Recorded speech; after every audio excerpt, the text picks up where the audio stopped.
this world, changing your mindset. Good to have you on another edition of your weekly TV talk show, Be This World. It's my pleasure to have you join us this week. A quick break and we'll be right back. Don't go away. Senator Biodun C.Olujimi is the senator representing Ekiti East Senatorial District of Ekiti State, Southwest Nigeria, at the National Assembly. She had her early education at Our Lady of Apostle, Ibadan, Oyo State of Nigeria. She then went ahead to obtain a diploma in journalism at the Nigerian Institute of Journalism, Lagos, before proceeding to the University of Abuja to acquire a degree in political science and a postgraduate degree in public relations and marketing. Senator Biodun's story is that of grass to grace, as she had to work very hard to get to the top. She got her first job in life at a young age of 14 as a shop assistant in a fabric shop in Lagos. Then she started saving to return to school, as well as assist her parents with the school fees of her 7 siblings. She later worked as a broadcaster and journalist in different establishments such as the Nigerian Tribune, Nigerian Postal and Telecommunication Limited, Nigerian Television Authority (NTA), the Delta Steel Company, Replex Concept, DBN Television, before branching into politics. In 1997, she became the National Publicity Secretary of the now defunct NCPN. Senator Biodun Olujimi has occupied many political offices.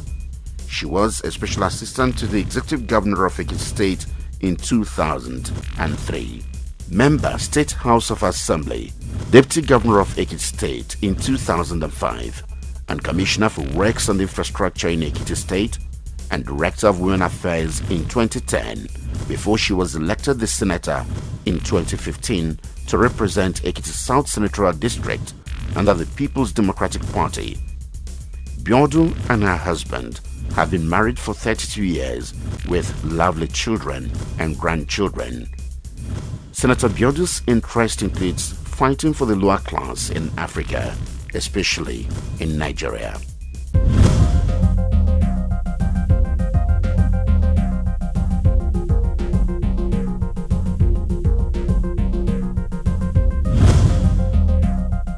Welcome back to just joining us. This is Be This World. And my guest today on the show is a woman of repute, a woman that represents so many women in our time. She is the Deputy Minority Whip Leader, Senator representing Ekiti South from Ekiti State, Senator of Federal Republic of Nigeria. Join me to welcome on the show Senator Biodun Olujimi.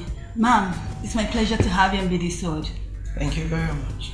Wow, you're looking good. Thank you. Always radiating. Thank you. I admire you. Thank Your you. fighting spirit. Thank you. Women empowerment, tools for societal development. How truth is this, and how are we as a nation embracing this? Well, there's no doubt that all over the world where women have been given the opportunity to participate in governance and in business, the GDP is always higher than in situations where you have all men. Then there is this stability when you have many women in positions of authority, and that engenders good development. And because women are used to working a lot harder than normal to prove themselves, you find out that a place where you give 20 to 30% of the women an opportunity to have a sense of belonging is usually a better working atmosphere, there is always better working relationship in such areas. And there is no doubt that if you have peace, if you have hard work, if people are satisfied with what they're doing, that development will occur. And the minute you empower a woman, you empower 10 others, because you're empowering her husband, her children, her brothers, her parents. And so that is the way to drive our economy these days, and that is the way to ensure that development gets to every nook and cranny of the nation. Empower a woman and you empower the nation.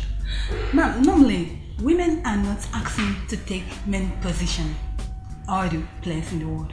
They are not normally asking to take the position that has been given to them by their creator. But why is it that men see it as if they are about taking their position? It's a societal thing. It's also an issue of ego. And more than normal, it's an issue of religion and the history and traditions of our people. It is easy for people to believe that women are supposed to be in certain classes of work. And it's easy for people to say, oh no, I don't want to take a woman. She will soon get pregnant, she will soon get married, and she won't put her optimum in her job. And so it is not something that is difficult. It is just that the person in us, the human being in us, prevents us from wanting the women to actualize that.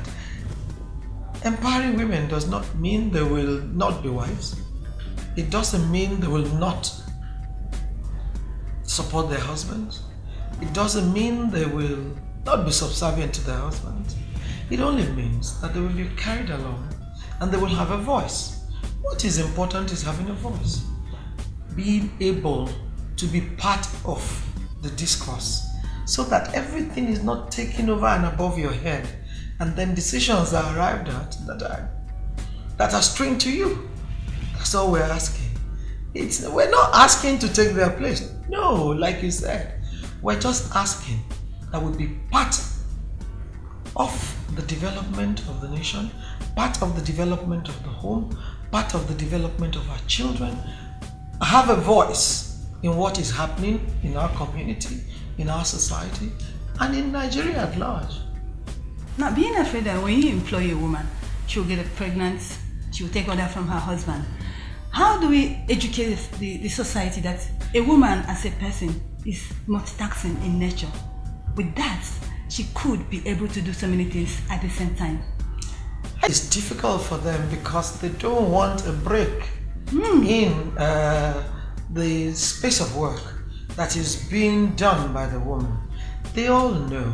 That is why we thought our best bet was to legislate on it so that no woman goes into the workplace afraid that she will be discriminated upon just because she's a woman, that her job will not be there because she's a woman, that her promotion will be deferred because she's a woman. Because being a woman, we multitask, like you said, but we're also able to meet our tasks earlier than normal because we work extra hard than them. And all you need to do for a woman to show real capacity is for you to give her targets and she will meet them. And I think that is why we need to legislate on it. We need to let people know that under no circumstance must you legislate against us, must you discriminate against us because we're women or disabled or elderly. And that's where we are. Now, promoting gender equality is the responsibility of everyone for a society that wants change, like we're singing. But why is it indifferent in Africa, particularly in Nigeria? We're not going to change that. It's not possible to change it. But what we're saying is, give us a measure of involvement. Let us also be part of whatever is happening. Our men all understand the issues. They discuss it at will when they are behind Closed doors. Closed doors, even in public places. But it is difficult for them to put it into action because they believe it will reduce their capacity to handle their families It will reduce their the belief of their women in them. It will reduce them in the estimation of the wives, their children, but they don't want it to happen to their daughters. They want everything we're saying to happen to their daughters. Well, But it is always their wives that they do not want to let live a free life. Or have allow their rights. be. So that's where we are. We'll get there someday. So what do we call it? I don't want it for my wife, then I want it for my daughter. I want it for my children. But I don't want it for my wife. Yes, because those are mine. And you see, it's a personal thing. It's me. If the minute you talk about violence, they say, no, nobody can do that to my daughter. The minute you say, a girl must have a say in everything that is business, they say, yes. Because You can't prevent my daughter because I sent her to school. She's doing great. She's well read. She's well mannered.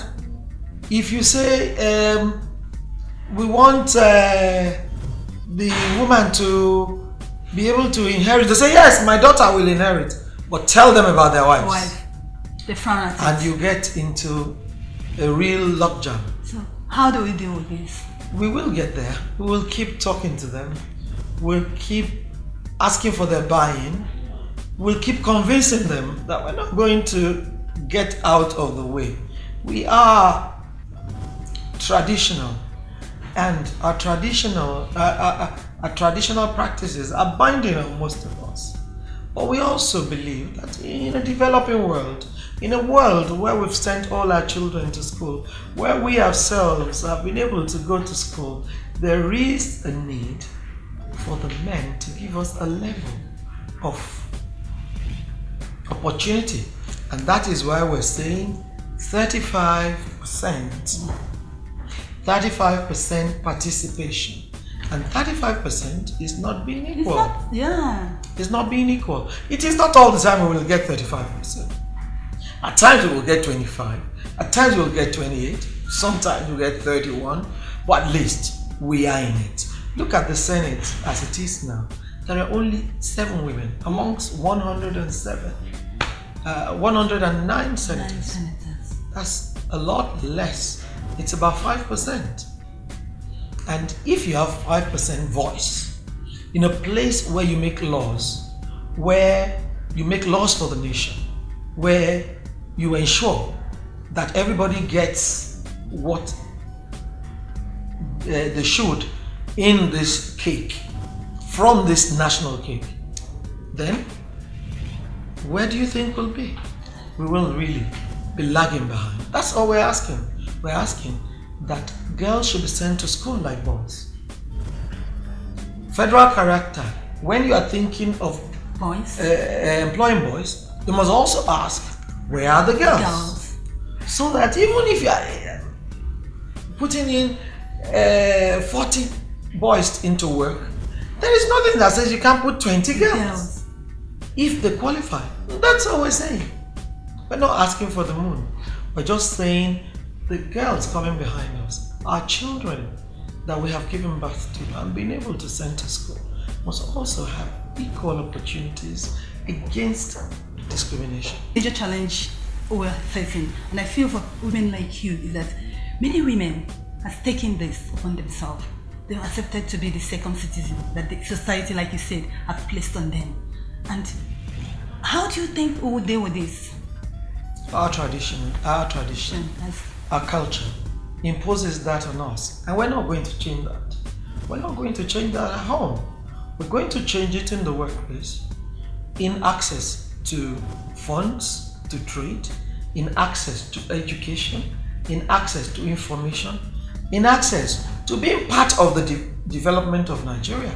That's why we're going to change it. And the minute the men understand that we're not going to change what it is at home, we're just going to change the law, what it is for us to be part of this global discourse and development.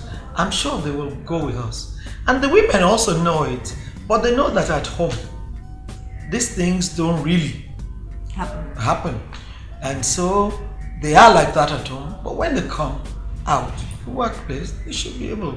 We should have equal number of ministers, for instance, as far as I'm concerned, because we have good women that can fill such positions. Why will we have a legislature that is full of men? Why will we not, as of today, have a female elected governor?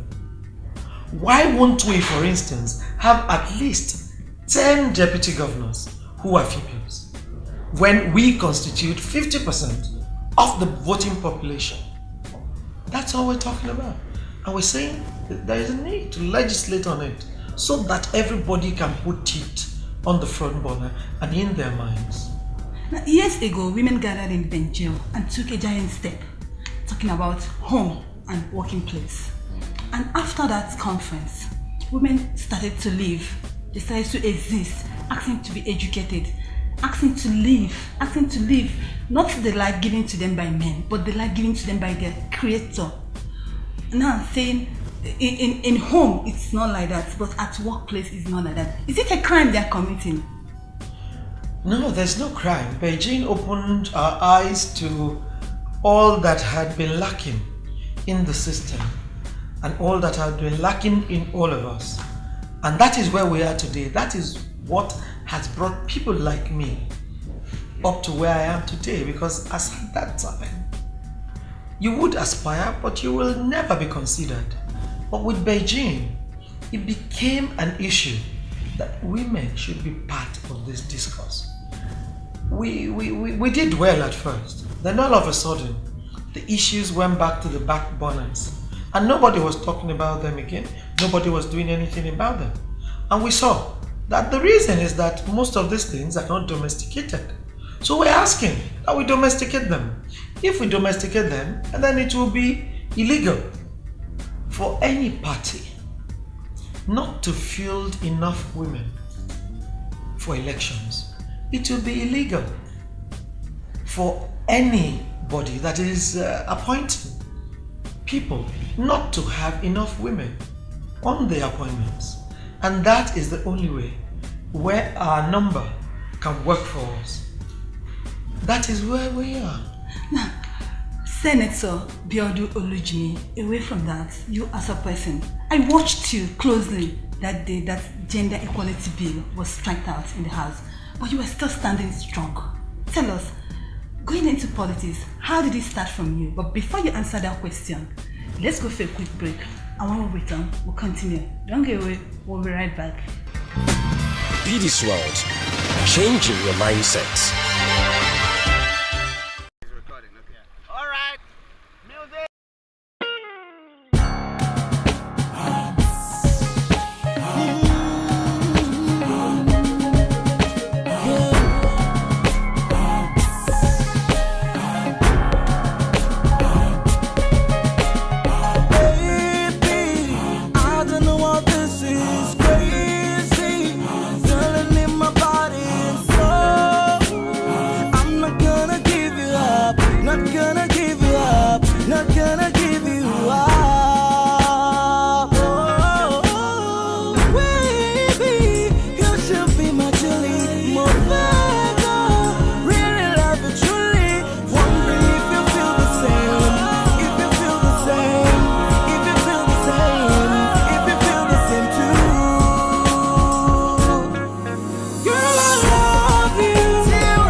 Strength to love another. Here I am. Baby, take a look. Here I am. What do you see? One simple smile from you will set me free. You are the light in my darkest times. You are the smile that I wear on my face. Baby, I love you. You know that I want you. I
Be this world, changing your mindset. Welcome back to Just Join Us. This is Be This World, and my guest today on the show is Senator Biodun C.Olujimi, Senator Minority Whip Leader. Now, I said before we went on break, how did you consider politics before you get to where you are today? Well, that is where the men come in. My husband was the one in politics, and somewhere along the line there was a need to contest. And I had assisted the community in a very small way, and they insisted that they wanted me, not my husband. And he gave way. He allowed me to do it after plenty of persuasion because I wasn't convinced. He convinced me, he persuaded me, and he said, the minute you go into it, I'll take the back seat. And he took the back seat since then. And has that affected your home front? No, I am happily married, and my biggest supporter has been my husband. Please, ma'am, your word for the women and for the society in general. There is no doubt that the girl child and those of us women have come to stay. There is nothing that will prevent us from being who we are or from participating in development and in government and in the homes. We're not going to do anything wrong about the society and our cultural beliefs. We're going to support our cultural beliefs. We're going to do what it takes to strengthen our homes, but there is a need to give us a chance to be ourselves, excel in whatever we have laid our hands on, and give us equal opportunities against discrimination of any time in the home, at work, and ensure that there is no violence, rape, or child marriage ever again. Senator Biodun C.Olujimi, it's been wonderful speaking with you. I appreciate you a lot. Thank you very much. Keep Thank you for fighting the fight. We are behind you. Thank the you. women of Nigeria, the women of Africa, we are behind you. I appreciate you. And we're praying for you. Thank you very much. Thank you for coming on the show. Thank you. My senator has said it. The women are not asking to take the position of men. They're just asking for what is rightfully belong to them. And this is something that will help you as a man, help grow and develop our society. If a woman is given the right they are asking, the men cannot do it alone. So let's carry our women along. Let's give them that sense of belonging. Let's let them know they are part of this society. And that, I promise you, will create and make a better society. That's much we'll be taking today on the show. Remember to keep a date with us. Same station, same time next week.